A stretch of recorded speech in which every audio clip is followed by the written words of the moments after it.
ఏపీలో బీజేపీ పొత్తు ఖాయం, ఢిల్లీకి నేతల పయనం. ప్రస్తుతం ఆంధ్రప్రదేశ్ బీజేపీ రాష్ట్ర అధ్యక్షురాలు పురంధేశ్వరి గారు ప్రస్తుతం ఇప్పుడు ఢిల్లీలో ఉన్నారు. ఢిల్లీలో మరికొద్దిసేపట్లో నడ్డా గారితో, అమిత్ షా గారితో భేటీ కాబోతున్నారు. ఇది కీలకమైనటువంటి పరిణామం. ఈ పరిణామం ఏంటి అనంటే, ఆంధ్రప్రదేశ్లో పొత్తు భాగస్వామ్యంతో తెలుగుదేశం పార్టీ ఎన్డీఏలో కలవటం, ఈ అంశానికి సంబంధించి సీట్లు సర్దుబాటు, గతంలో ఇచ్చినటువంటి లిస్టు, ఇప్పుడు అనుకుంటున్నటువంటి లిస్టు అనేటువంటి అంశం మీద ఒక చర్చ జరగటం లేదు. ఈ చర్చల సారాంశంలో గనక ఇండివిజువల్గా వెళ్ళాల్సి వస్తే అసలు ఏంటి, మీ ఆలోచనలు ఏంటి, మీ అభిప్రాయాలు ఏంటని పురంధేశ్వరి గారిని, అదేవిధంగా సోము వీర్రాజు గారిని, మాజీ అధ్యక్షుని, వారిద్దరిని కూడా ఢిల్లీలో పిలవటం జరిగింది. ఇప్పుడు ఆల్రెడీ ఆ కోర్ కమిటీ భేటీ కొనసాగుతూ ఉంది. ఆల్మోస్ట్ ఒక చర్చ కొనసాగుతూ ఉంది. సరే, ఎన్డీఏలోకి తెలుగుదేశం పార్టీ వెళ్ళటం అనేటువంటిది, జనసేన పార్టీ ఆల్రెడీ ఉంది, తెలుగుదేశం పార్టీ కూడా వెళ్ళటం అనేది ఆల్మోస్ట్ క్లియర్ అయిపోయిన పరిస్థితి. ఇంకా ఈ అంశానికి సంబంధించి అది అలా జరుగుతూ ఉంది. చంద్రబాబు నాయుడు గారు, పవన్ కళ్యాణ్ గారు ఈరోజు ఉదయం భేటీ కావటం జరిగింది. వీరిద్దరూ కూడా ఢిల్లీకి సంకేతాలు పంపించారు. వాళ్ళ వైపు నుంచి కూడా సంకేతాలు రావటం జరిగింది. వీళ్ళిద్దరూ కూడా ఢిల్లీకి వాళ్ళ పిలిస్తే వెళ్ళాలి అనేటువంటి ఉద్దేశంలో వీళ్ళిద్దరూ కూడా వెయిటింగ్లో ఉన్నారు. ఇప్పుడు పురంధేశ్వరి గారిది మీటింగ్ అయిపోయిన తరువాత పురంధేశ్వరి గారి మీటింగ్ అనంతరం ఆ కమ్యూనికేషన్ ఇక్కడికి వచ్చేటువంటి అవకాశం ఉంది. అవసరమైతే వీళ్ళు ఢిల్లీ వెళ్ళేటువంటి అవకాశం ఉంది. ఇది నెంబర్ 2. నెంబర్ 3, మరొక ముఖ్యమైనటువంటి అంశం ఏంటంటే, జగన్మోహన్ రెడ్డి గారు గత 4 రోజులుగా మోదీ లేదా అమిత్ షా గారి అపాయింట్మెంట్ కోసం ఒక తీవ్రమైనటువంటి ప్రయత్నాన్ని చేస్తూ ఉన్నారు. కానీ వారికి అక్కడి నుంచి ఇంకా అపాయింట్మెంటు రాలేదు, వెయిటింగ్లో ఉన్నారు. 4 రోజులుగా 10 నిమిషాలైనా కలవాలి అనేటువంటి ఉద్దేశంతో వారు టైం అడుగుతూ ఉన్నారు, కానీ ఆ టైం ఇంకా ఇవ్వలేదు. అదొక వెయిటింగ్లో ఉన్నటువంటి పరిస్థితి. ఇక్కడ 3 కూడా రాజకీయమైనటువంటి అంశాలతో కూడుకున్నటువంటి 3 అంటే 3 కూడా, ఒకటి బీజేపీకి సంబంధించి పొత్తు, సీట్లు ఎక్కువ తీసుకోవాలనేటువంటిది వారు.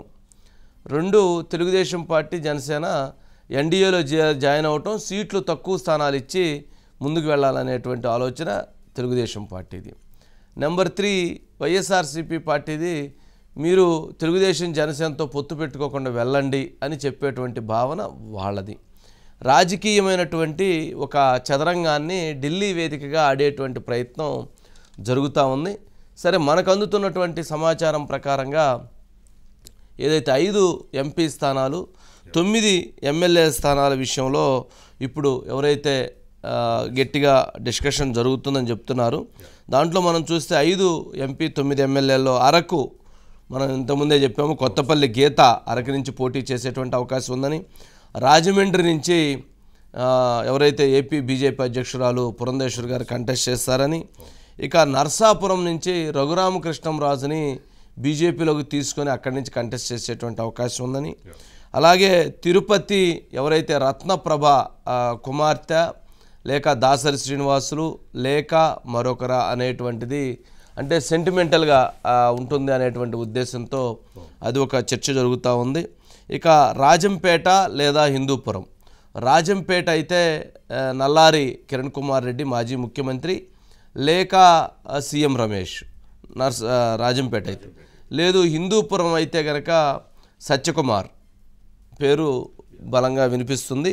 ఇది ఎంపీ స్థానాలకు సంబంధించి. ఇక ఇందులో కొంత ఈక్వేషన్స్ కూడా మరలా చర్చలు జరుగుతూ ఉన్నాయి.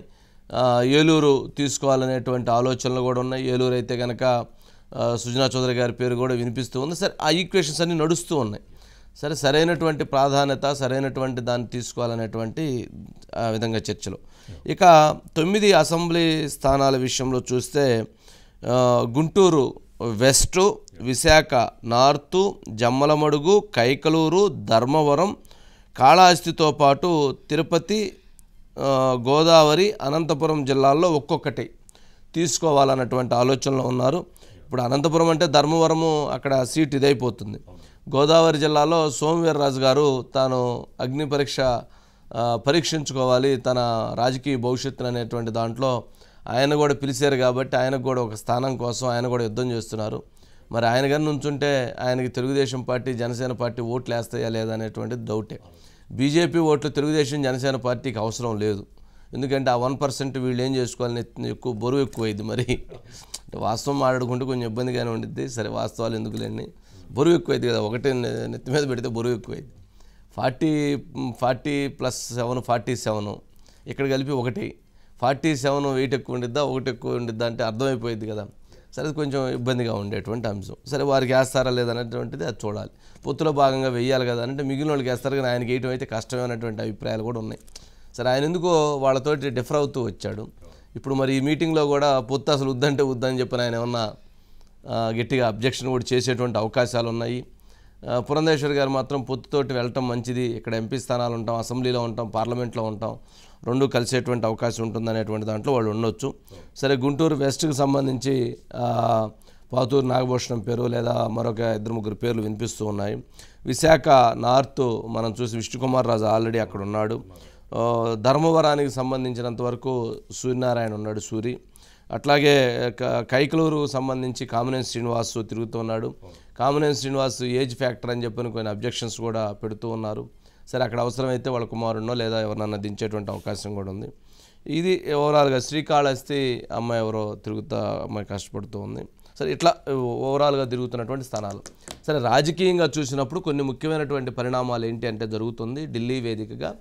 ఎవరైతే ఇప్పుడు అమిత్ షా నడ్డాతో పురంధేశ్వర్ గారు అట్లాగే వీర్రాజు గారు భేటీ సందర్భంగా ఆంధ్రప్రదేశ్లో అనుసరించాల్సినటువంటి రాజకీయ వ్యూహాన్ని తెలుగుదేశం జనసేన పార్టీ పొత్తుతో కలిసి వెళ్ళేటువంటి నేపథ్యంలో సీట్ల సంఖ్య, సీట్లకు సంబంధించినటువంటి స్థానాల ఎంపిక అనేటువంటి అంశము, అదేవిధంగా ఆంధ్రప్రదేశ్కు సంబంధించి ప్రణాళికలు ప్రకటించాల్సినటువంటి హామీల అంశాలు, ఈ విధంగా భవిష్యత్తు రాజకీయ ప్రణాళిక అనేటువంటి దాని మీద ఒక కీలకమైనటువంటి సమావేశం.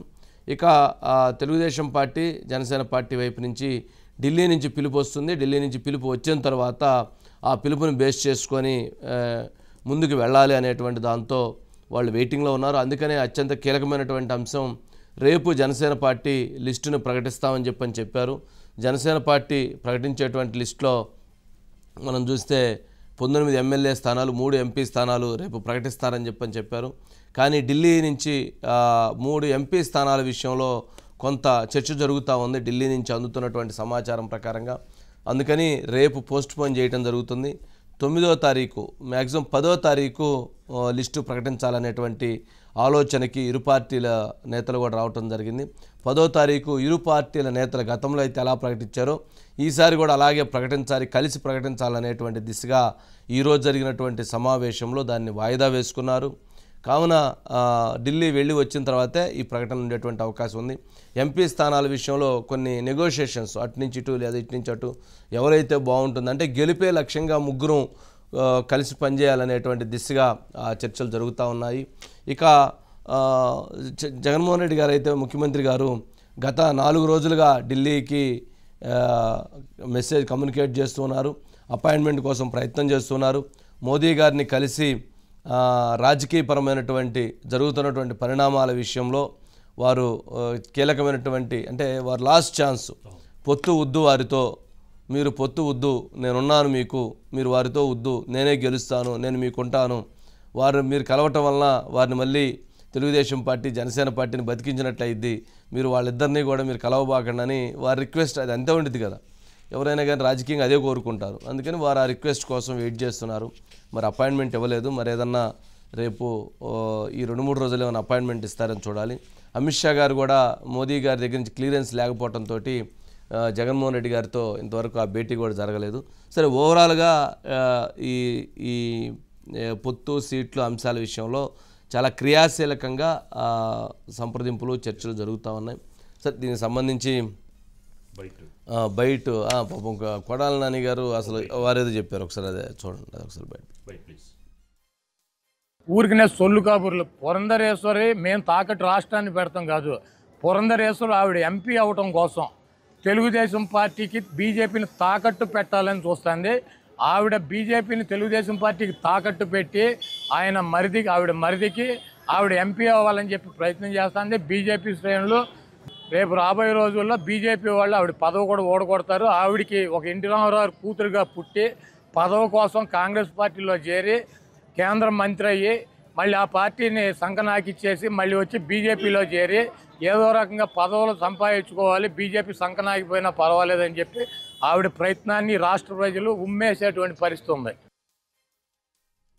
ఆయన వ్యాఖ్యలు, మాట్లాడే విధానం, ఇంకో మహిళ విషయంలో, ఎన్టీఆర్ గారి కుమార్తె విషయంలో అంటే ఏందోనండి అబ్బా, వినటానికి కొంచెం సంకలో గింకలో అబ్బా ఏందో. సరే, అది అంటే ఆయన ఉద్దేశం ఎంపీ కావటం కోసం బీజేపీకి తెలుగుదేశం పార్టీని తాకట్టు పెడుతుంది అంటున్నారు. మరి ఇప్పుడు ఆయన ప్రచారంలో ఉన్నారు కదా, ఆయన ప్రచారంలో తిరగటం ఎందుకు? ఆయన గెలవటం కోసమే కదా. ఆయన ఎవరైనా రాజకీయాల్లో తమ గెలుపు కోసం ఎవరైనా ప్రయత్నం చేస్తారు. వైఎస్ఆర్సీపీ పార్టీ ఎందుకు ప్రయత్నం చేస్తుంది? గెలవటం కోసమే ప్రయత్నం చేస్తుంది. జగన్మోహన్ రెడ్డి గారు ముఖ్యమంత్రి కావటం కోసం పనిచేస్తున్నారు. అట్లాగే కొడాలి నాని గారు ఎమ్మెల్యే కావటం కోసం, మంత్రి కావటం కోసం ప్రయత్నం చేస్తున్నారు. మరి పురంధేశ్వరి గారు ఎంపీ కావటం కోసం, కేంద్ర అవకాశం వస్తే కేంద్ర మంత్రి కావటం కోసం ప్రయత్నం చేస్తారు. అంతేగాని తెలుగుదేశం పార్టీ జనసేనకి తాకట్టు పెడుతున్నారు తెలుగుదేశానికి అంటే, సరే తెలుగుదేశానికి జనసేనకి తాకట్టు పెట్టకుండా ఇండివిజువల్గా భారతీయ జనతా పార్టీ పోటీ చేయాలనుకుందాం. పోటీ చేస్తే వాళ్ళకు ఉన్నటువంటి ఒక పర్సంటేజ్, ఆ ఒక పర్సంటేజ్ తోటి వాళ్ళు గెలుస్తారా? లేదు. సరే బీజేపీ పోటీ పెట్టిన దగ్గర ఇక వైఎస్ఆర్సీపీ పార్టీ పోటీ చేయకుండా వాళ్ళకి మద్దతు ఇవ్వమని చెబుతారా? వాళ్ళని గెలిపిస్తారా? దాన్ని కొడాలి నాని బాధ్యత తీసుకుంటారా? జగన్మోహన్ రెడ్డి గారు బాధ్యత తీసుకుంటారా బీజేపీని గెలిపించడం కోసం? సరే ఇప్పుడు వాళ్ళకి 5 ఎంపీలు, 9 ఎమ్మెల్యే స్థానాలు, 8 ఎమ్మెల్యే స్థానాలు జరుగుతుంది. సరే ఆ విషయంలో మరి వాళ్ళకి ఆయన ఆ రకంగా వాళ్ళు హామీ ఇస్తారా? వీళ్ళు ఏం లేదండి, ప్రజలని చాలా కన్ఫ్యూజ్ చేయటం, ప్రజలని ఒక కన్ఫ్యూజన్లో వాళ్ళందరినీ ఆమెదో అన్యాయం చేస్తుంది. ఎవరు రాజకీయ భవిష్యత్తు వాళ్ళు చూసుకుంటారు. బీజేపీ రాజకీయ భవిష్యత్తు బీజేపీ చూసుకునేది, తెలుగుదేశం రాజకీయ భవిష్యత్తు తెలుగుదేశం చూసుకునేది, జనసేన రాజకీయ భవిష్యత్తు జనసేన చూసుకునేది, వైసీపీ భవిష్యత్తు వైసీపీ చూసుకునేది, కొడాలి నాని భవిష్యత్తు కొడాలి నాని చూసుకుంటాడు, జగన్మోహన్ రెడ్డి భవిష్యత్తు జగన్మోహన్ రెడ్డి చూసుకుంటాడు, పురంధేశ్వరి భవిష్యత్తు పురంధేశ్వరి చూసుకుంటారు. అలా కాకుండా వీళ్ళు వాళ్ళ కోసం త్యాగం చేసేదంటే, ఇప్పుడు మరి వీళ్ళు త్యాగం చేస్తే ఆమె కంటెస్ట్ చేసిద్ది కదా, అంతే కదా, వీళ్ళు చేయరు కదా, చేస్తే సరిపోయిద్దిగా. మరి అలాంటి మరి ఇప్పుడు చెప్పేటప్పుడు కొంచెము అంటే సరే చెప్పేసి సరే విమర్శ చేస్తే చేశారు, దానికి మళ్ళీ సంకలో లేకపోతే ఇవన్నీ ఎందుకండి? ఎందుకు ఆ విధంగా మాట్లాడటం? ఒక మహిళ ఎందుకు ఆ పద్ధతి ఏంటి? మర్యాద ఇవ్వాలి కదా, సంస్కారం కదా, గౌరవం కదా. మరి అలా మాట్లాడేసి అంటే ఆ పక్కన ఉన్నటువంటి వాళ్ళు కూడా అదేదో భగవద్గీతను తింటూ ఉంటారు. పక్కన ఉన్న వాళ్ళు పక్కకు పోయిన తర్వాత ఎందుకండి మనం అలా మాట్లాడొద్దండి అని చెప్పాలి కదా.